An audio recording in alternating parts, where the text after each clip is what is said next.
चौथी पुतली कामकंडला की कहानी। तो चलिए आप और हम शुरू करते हैं 32 पुतलियों की सीरीज।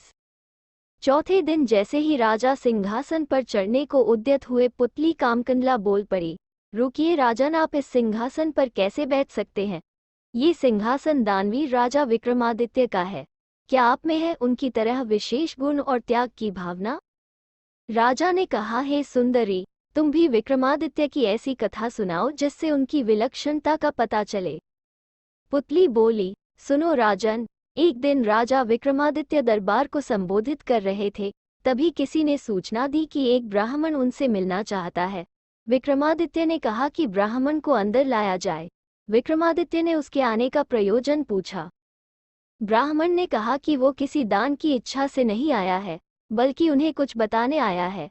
उसने बताया कि मानसरोवर में सूर्योदय होते ही एक खंभा प्रकट होता है, जो सूर्य का प्रकाश ज्यों-ज्यों फैलता है, ऊपर उठता चला जाता है, और जब सूर्य की गर्मी अपनी पराकाष्ठा पर होती है तो वह साक्षात सूर्य को स्पर्श करता है।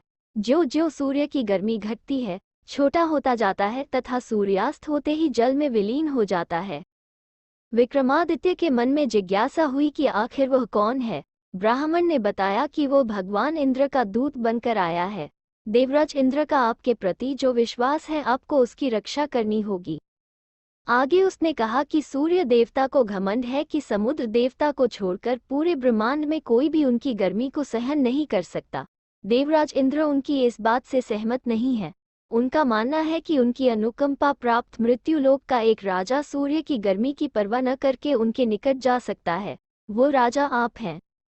राजा विक्रमादित्य को अब सारी बात समझ में आ गई। उन्होंने सोच लिया कि प्राणोत्सर्ग करके भी सूर्य भगवान को समीप से जाकर नमस्कार करेंगे तथा देवराज के उनके प्रति विश्वास की रक्षा करेंगे। उन्होंने ब्राह्मण को समुचित दान दक्षिणा देकर विदा किया तथा अपनी योजना को कार्य रूप देने का उपाय सोचने लगे। भोर होने पर दूसरे दिन वे अपना राज्य छोड़कर चल पड़े। एकांत में उन्होंने मां काली द्वारा प्रदत्त दोनों बेतालों का स्मरण किया। दोनों बेताल तत्क्षण उपस्थित हो गए। विक्रम को दोनों बेताल ने बताया कि उन्हें उस खंभे के बारे में सब कुछ पता है। दोनों बेताल उन्हें मानसरोवर के तट पर लाए।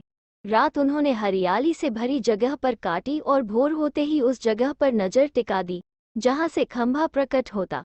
सूर्य की किरणों ने जैसे ही मानसरोवर के जल को छुआ, एक खंभा प्रकट हुआ। विक्रमादित्य तुरंत तैरकर उस खंभे तक पहुंचे। खंभे पर जैसे विक्रमादित्य चढ़े, जल में हलचल हुई और लहरें उठकर विक्रम के पैर छूने लगीं। ज्यों-ज्यों सूर्य की गर्मी बढ़ी, खंभा बढ़ता रहा। दोपहर आते आते खंभा सूर्य के बिल्कुल करीब आ गया। तब तक विक्रम का शरीर जलकर बिल्कुल राख हो गया था। सूर्य भगवान ने जब खंभे पर एक मानव को जला हुआ पाया, तो उन्हें समझते देर नहीं लगी कि विक्रम को छोड़कर कोई दूसरा नहीं होगा। उन्होंने भगवान इंद्र के दावे को बिल्कुल सच पाया। उन्होंने अमृत की बूंदों से विक्रम को जीवित किया तथा अपने स्वर्ण कुंडल उतारकर भेंट कर दिए। उन कुंडलों की यह विशेषता थी कि कोई भी इच्छित वस्तु वे कभी भी प्रदान कर देते। सूर्य देव ने अपना रथ अस्ताचल की दिशा में बढ़ाया तो खंभा घटने लगा। सूर्यास्त होते ही खंभा पूरी तरह घट गया और विक्रम जल पर तैरने लगे। तैरकर सरोवर के किनारे आए और दोनों बेतालों का स्मरण किया। बेताल उन्हें फिर उसी जगह लाए जहां से उन्हें सरोवर ले गए थे। विक्रम पैदल अपने महल की दिशा में चल पड़े। कुछ ही दूर पर एक ब्राह्मण मिला जिसने बातों बातों में कुंडल मांग लिए। विक्रम ने बिना एक पल की देरी किए बेहिचक उसे दोनों कुंडल दे दिए। पुतली बोली, बोलो राजन, क्या तुम में है वह पराक्रम कि सूर्य के नजदीक जाने की हिम्मत कर सको? और अगर चले जाओ तो देवों के देव सूर्यदेव के स्वर्ण कुंडल किसी साधारण ब्राह्मण को दे सको?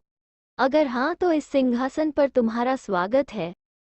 राजा कश्मकश में पड़ गया और इस तरह चौथा दिन भी चला गया। पांचवें दिन पांचवी पुतली लीलावती ने सुनाई विक्रमादित्य के शौर्य की गाथा। कहानी सुनेंगे नेक्स्ट वीडियो में। प्लीज़ चैनल को सब्सक्राइब करना मत भूलना और बेल आइकन के बटन को भी दबा देना, जिससे कि हमारी सारी वीडियोस और कहानी आपको मिलती रहे। Thank you.